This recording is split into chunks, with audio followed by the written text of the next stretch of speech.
ホリエモンの財務省解体デモへの反応が注目されています。このデモは YouTuber のヒカルさんらが参加し、財務省の政策に対する不満を訴えるものでしたが、堀江さんはこれを YouTube 動画で批判しました。彼はデモの主張やヒカルさんの発言を大衆の気持ちが分かっていないと評し、経済的な観点から現実的でないと指摘されていました。しかし、この発言が逆に国民の声を軽視している権力側に寄りすぎていると受け取られ、一部から反発を受けています。そして視聴者から財務省の犬と揶揄され壊れてしまいます。それでは動画をご覧ください。意識されなくなる覚悟をしておき、国民をなめんなよ。お前は国民の大減税しろ。国債すりまくって減税しろ。それで、減税だ。減税しかない。みんなで財務省の前に集合だ。減税だよ。いや知らんがな、もう好きにしろ。国債すりまくれ。日銀は買え。という形で消費税は 0% だ。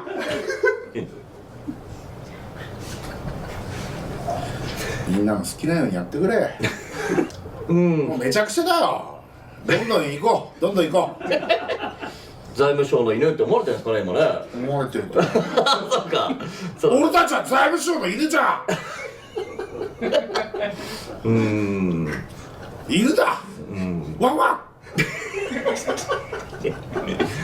うなんですね、困っちゃうんですよね、これはね。いいんだよ、もう減税だ。どうやったら財務省解体しろ。で、一旦みんなね、ちょっと今これをね叩いて気持ちよくなってるから、そっとしておこう。減税しろ。ウリエムね、税務署の犬。減税しろ。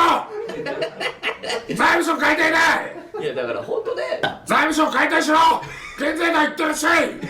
先ほどの動画はホリエモン激怒の動画ですが、改めて林社長との今回の財務省反対デモについて話していますので、動画をご覧ください。はい、緊急で動画回してるんですけども、はい、財務省を、擁護して、叩かれた2人組ですとも。で、俺別に擁護はしてない。擁護してない？擁護してない？デモは意味ないって。擁護はしてなくて、デモをバカにしただけですよ。なるほどね。だからそれをなんか擁護してるっていうふうに言うのは、あ、お前らの理解力がないからだ。やばい、お前らが本当に。いやだけどデモしても意味ないと思う。でもまあみんなデモしてる人もスマホも持ってるし豊かじゃないっすかっていうこととか、努力足りないんじゃないですかっていうことですかね。というか、デモしてる間に他にやることはあんじゃねえのみたいなところは僕はすごく思っていて、ねえ、だってほら立憲民主党に行ったんでしょ。はい、今日小川幹事長と対談する機会をいただきまして、小川幹事長はすごいやっぱり野党だから自民党の悪口ばっかり言えばいいのに、ちゃんとこれ社会保障費がどんどん増えてるから、やっぱ相続税的なことを増やさなきゃいけないとかちゃんと言うんですよね。だからやっぱ責任ある立場だからって言って、でそこでやっぱりもちろんもともと総務省にいらっしゃったんで、もちろん天下りとかね、利権の確保とかそういう予算の奪い合いとかある問題もあるけれども、そんな悪の巣窟だとかその陰謀とかその上に政治家がいるんだからそんなのはないし、一生懸命やってるみたいなことを言ってました。はい、だからどこかを削減しなきゃいけないし、削減する俺も別になんか増税しろって言ってるわけじゃなくて、そうですね、まあ例えばなんかあの人たちって消費税が嫌いじゃん。そうですね、なんであんな嫌いなんだろう。なんとなく生活に直結してるというか上がるイメージがあるんでしょうね。あと小川幹事長が言ってた面白い話というか、もちろん無駄はどうしてもあると思うから削減しなきゃいけないとかあると思うんだけど、国家予算200兆円に対してそこを民主党政権の時に、行政仕分け、をして事業仕分けをして蓮舫さんを中心に頑張ったけど、もう社会保障費があるし国債を返すお金もあるし、公務員なんて全員クビにしても3兆円にしかならないし、残りそこの普通の予算をね、どうにかできる予算を一生懸命チェックして出てきたのが6000億だったっていうんですよね。だからそれでも相当批判されましたからね。だからそれだけやっぱりもうキツキツでやってるんだから、そんな超単位で浮くような簡単にこの財源が見つかるようなものではないし、今回立憲民主党が3兆7000億円程度の予算の組み替えをこの自民党と協議して飲まれなかったんだけど、それはちゃんと財源の案っていうのは言ってるらしいんですよね。だからそういうところがちゃんと皆さんに伝わらないということをおっしゃってますね。いやだから財務省叩いてもしょうがねえよって話なんそうですね。一生懸命やってると。叩くところ多分間違ってんだよね。でね、自民党も一番叩かなきゃいけない野党第一党のナンバー2幹事長がそう言ってるんだから、やっぱそうなんじゃないかなっていう。だから叩くべきところは、この間ね、僕予防医療普及協会っていうのやってるから、そのお医者さんたちとすっごい話をしたのよ。ただもうやっぱり病みすぎてやばいのよ。なるほど。例えばですけど、内視鏡のクリニック、内視鏡専門でめちゃくちゃ数こなしてるクリニックがあるんだけど、そのなんだろう、あれポリープを取ると点数もらえるのよ。1ポリープ5000円とかなんか。なるほどね。でポリープないのに取ってる人とかいるんだよ。でこれポリープかどうかっていうのを判断するのは医師じゃん。だからわざとこうつまんでポリープだっつって取ってたりとかするんだって。でたまにそれで不正出血してちゃんと事後の処置やってなくて不正出血して夜救急に運ばれて、そういう人の面倒とか見てんすよ僕らとかっつって。例えば維新の会かなが問題にしてたのは、あれですね、 OTC 薬の類似薬というか、薬局でも買える薬を処方箋で出して、高齢者は1割負担、生活保護者は0円みたいな、薬局で買ったら1000円の薬がタダで手に入ると。湿布とかでしょとか、そうそう、湿布とか10分の1とかいいですよね。でやっぱ猪瀬さんさすが現実的な、これやれば1兆円浮くっていう、素晴らしい改革を提案しますよね、現実的なね。だからさすがっすよね。そういうところは医師会がめちゃくちゃ反対するんだけど、要は固定票の世界で生きてきた、それも立憲もそうなんだけど、立憲、自民、公明あたりはやっぱりすごくやられたくないとこだよね、そこは。そうですよね。自民党の中でも選挙に強い人たちは割と改革派だったりするわけ。小泉進次郎とか、絶対当選するから固定票なんかやらないんだからさ。河野さんも強いですよね。だから改革派のラインナップを見ると、みんな強いんですよ。みんな2代目だから選挙に強いから好きなこと言えるんですよね。だから2代目も悪いことばっかりじゃないですよね。確かにね、そうそうそう。それそれもあって、とにかくでもそこを突破しなければいけない、だから今の政治状況は割と良くて、そういう意味ではね、だからみんなが俺はさ、なんで俺が叩かれなきゃいけないのかよく分かんないんだよ。ちょっと待ってと。君らよりよっぽどなんか国のこと考えてんだけどなみたいな。けどよく堀江さん「勉強不足ですね」って書かれません？そう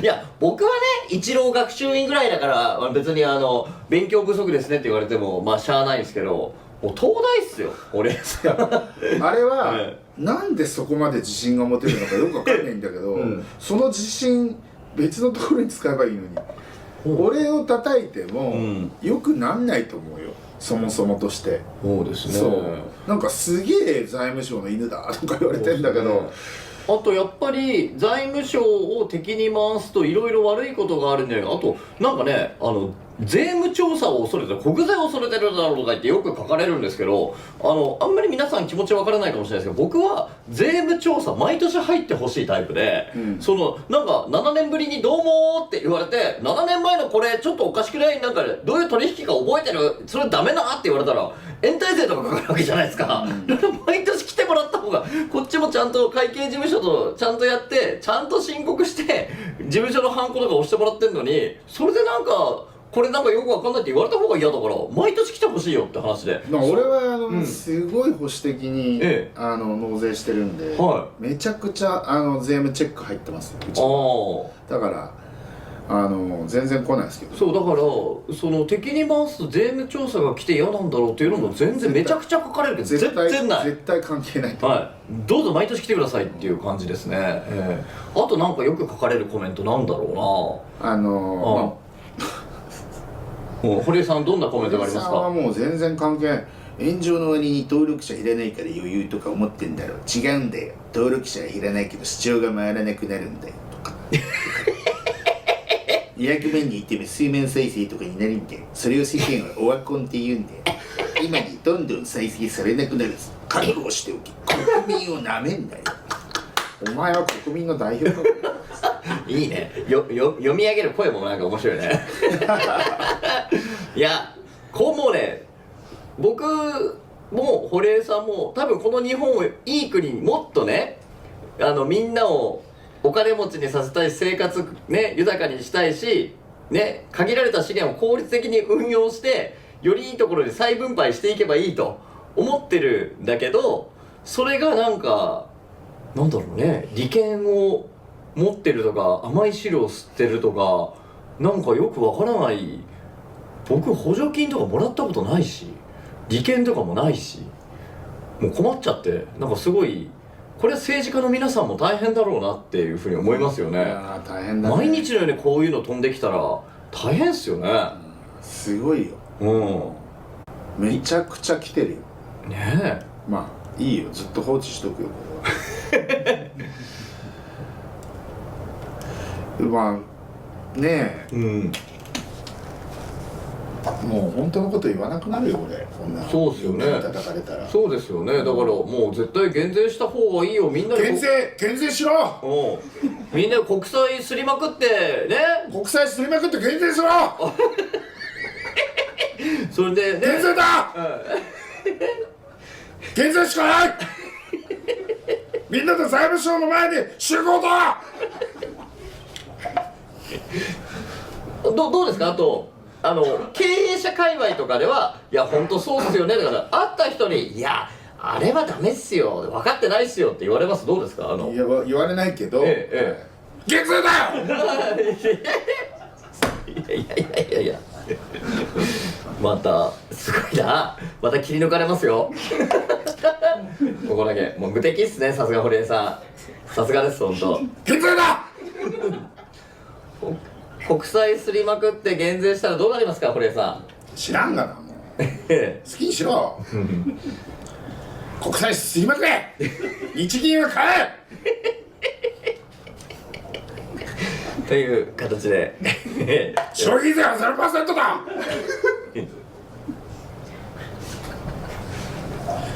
みんなも好きなようにやってくれ。そうですね。だけどね、けどそれを言ってるのは令和新選組ですかね。令和ですね。令和新選組すごいっすよね。いやーいいよね、無責任で。いやー羨ましい。だけどあれだけ国民にお金を配るとか国債すりまくるとか、その消費税ゼロにするって言ってる政党がやっぱり数議席しか取れないっていうところが日本国民のすごいところだなというか、ちゃんと考えてるな。なんだかんだこう消費税を何回も増税しても自民党が政権をずっと持ってるように、そこはちゃんと日本国民ちゃんとしてるなーって思ってたんですけど、いよいよ次の参院選とかで、令和がちょっと増えそうな気しちゃいますね、この雰囲気。増えるんじゃないねえ、だからそうしてもうめちゃくちゃだよ。どんどん行こう、どんどん行こう。その間に僕たちは資産をドル建てに変えとくんですかね。まあそれしかないですかね、そうなっちゃったら。別に黙って。男は黙って。なるほどね、そっか。防衛策内緒でね、みんなにはそうしてもらってってことですね。教えてやらない。本当のことを教えてあげちゃうとあれですもんね。また財務省のいるって言われる。そうですね、そうなんですよね。だから僕たちは一生懸命なんか伝えようと思ってるんだけど、そうするとなんか利権持ってんじゃないかってあらぬ疑いとかいろんなね暴言が飛んできて、君もロケットの補助金をもらってるから財務省には何も言えないよく書かれてますよね。めっちゃ書かれて大変ですよね本当ね。すげえ大変です、いやだからねこのねその分断が進んでますよね。その本当のことをね外国人でもそんなに流れてないんだよとか、そんなね子ども家庭庁の予算も実は何兆円も児童手当として直接的に国民に支給されてたりとかで、実際それが無駄じゃないんだよってことをまあ俺はもらってないけどねっていうことを伝えてもなかなか分かんない。もう完全に言葉が届かなくなってるというか、もうやっぱ政治不信というか、まあでもこれ YouTube がやっぱり民度が低いというか動画だからやっぱりさ、はい動画だと見れちゃうからねみんなね、はい、動画だと見れちゃうから民度が低い人も結構来るよ。そうですね。あんまりリアルでは言われないっすよね。そうね。でもみんなここにいる皆さんも心で思ってんのかな、財務省の犬って思われてるんですかね今ね。思われてるとそうか俺たちは財務省の犬じゃん犬だワンワンそうなんですね、困っちゃうんですよねこれはね。いいんだよもう減税だどうやったら財務省解体しろで一旦解体したり減税したり国債すりまくって日本経済がぐちゃぐちゃになった時に言ってたこと正しかったなって思ってもらえるんですかね。いやみんな忘れてるでしょ。そうね、じゃあどうしようもないですね、でもじゃあそうしたらめちゃくちゃになんない方がいいですね。いやもうちょっと分かんないけどそっちの方に向かってる感じしますか？どうですか？さすがに過半数は取んないか。結構分かんないね。10議席ぐらいいっちゃうかもしんないけど、もっといく20議席とかいっちゃう。いくんじゃない？令和系、いくと思う。財務省デモ系、財務省デモが正しいと思ってる政党ってどこなんですかね？令和ぐらい？参政党。参政党もあたりは。参政党さんどうなんですかね？ぜひ反応して。参政党はそっち系でしょ。そうなんだ。多分。へえ。参政党ね、ちょっとワクチンだけ気合わないけどちゃんとしてるかちゃんとしてるのかなみたいなところもしてない。ちゃんとしてるとこ一個もないと思う。そうかそうなんだ。まあいいや。へえ。そうなんですね。みんなね、ちょっと今これをね叩いて気持ちよくなってるからそっとしておこう。決断しろ財務省は解体だ。だけどね、その解体の中でもまたね再入庁を作るとかね、そういうね案もありますしね、そういうのはいいと思うんですよね。けど再入庁を作ったところで何が変わるのかなっていう意見もありますけどね。再入庁を作ると年金の取りっぱぐれがなくなります。そうですね、それいいことですよね。だから国税と同じように年金も年金払ってない人ちょっとずるいですからね。年金を払わせると。そうですね、みたいなところがありなんじゃないですか。そうですね。企業経営者ですから我々、一応曲がりなりにもそうですね、社会保障費負担めちゃくちゃ高いからみんな辛いですよね。だからやっぱ真面目な話をすると、とにかく歳出削減をしなければいけないところまで来ていると思いますよ。これからねますますこのままだとね、だから健康寿命を伸ばすとかね、またそれ言うとね、いつかは介護が必要になってくるんですよあなたもとかって言われるのよ。だけど介護いらずでポコって死ぬ人も結構いるんだよね。そうですね。がんの人なんかそうだよね、割と。そうですね。割とそういう人多いよね。昨日まで元気だったのみたいな、急に死ぬ方が結構多かったりするし、心臓とかね脳出血とかでぽっこりいく人もいるし、割と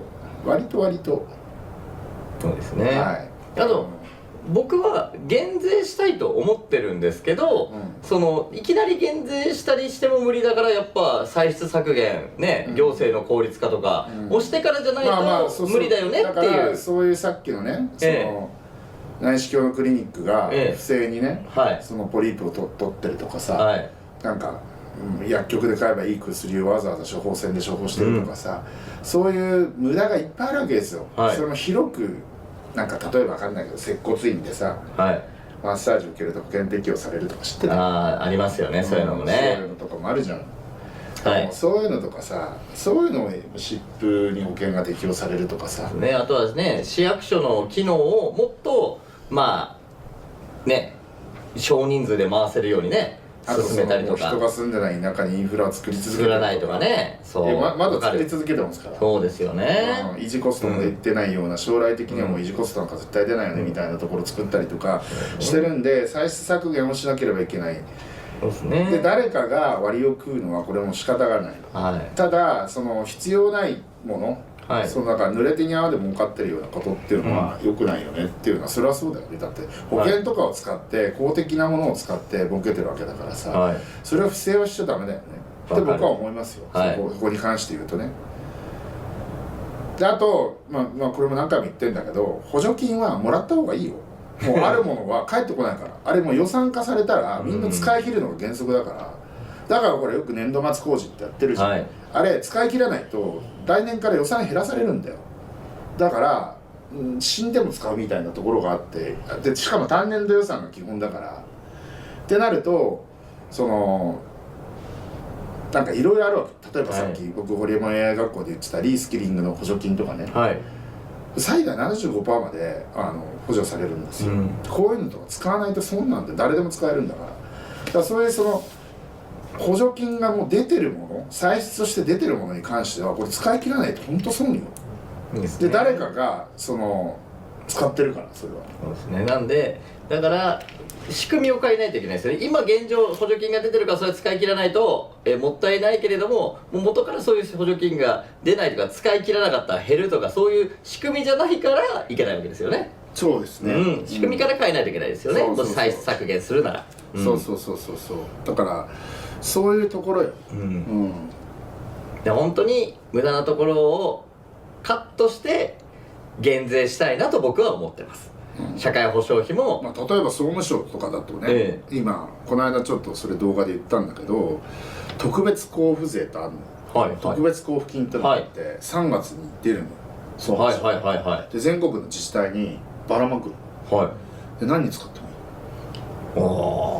いい。要は余ったお金を分配してますってことなんだけど、簡単に言うと、だからボーナスもらえてますみたいな感じね。そんなの財務省デモの人たちが知ったら総務省の前でデモ起きますよね。いや俺言ったよ、俺動画で言ったけどウリエムね、税務省の入り決定しろ財務省変えてない。いやだから本当ね、だから厚生労働省デモとか総務省デモ起きた方がいいんじゃないのってね話ですよね。そうしたらね。まあでもそれもそれなんだよな、そもそもだって政治が変わらないからそうなってるわけでさ。まあそうですよね。政治が仕組みを変えていかないとダメですよ。ですね。なので政治家たちは政治団体で使途不明金っていうことで平気なんで、僕は使途不明党を作って使途不明党の口座できましたんでそこにお金集めてキャバクラで使って使途不明ですって申告しようと思いますで僕がそれで僕が逮捕されるかチャレンジ、税務調査来るかチャレンジ、自民党と同じぐらいの金額までやってみようと思ってますんで。それ相続するといいんじゃないですかね。それもいいですよね。だけどそれでなんか来たら政治家もみんなやってんじゃないですか。だからちゃんと批判すべきところは批判して、それは良くないと思うんですよ。自民党のフラガレ問題とか、堀江さんは大した額じゃないんだからって気にしないタイプですよ。僕結構根に持ってるタイプで。あと僕と堀江さんが両方根に持ってるタイプは前原さんが数人連れて維新に入ったり、前原さんに偽メール問題で追及されたりで、僕たちのライフワークは前原さんの落選運動がそのライフワークなんで、問題だって思うところはちゃんと思ってるんですけど、ただ財務省でもあんま意味ないんじゃないかっていうことは思ってるというタイプでした。財務省解体しろ減税だ言ってらっしゃい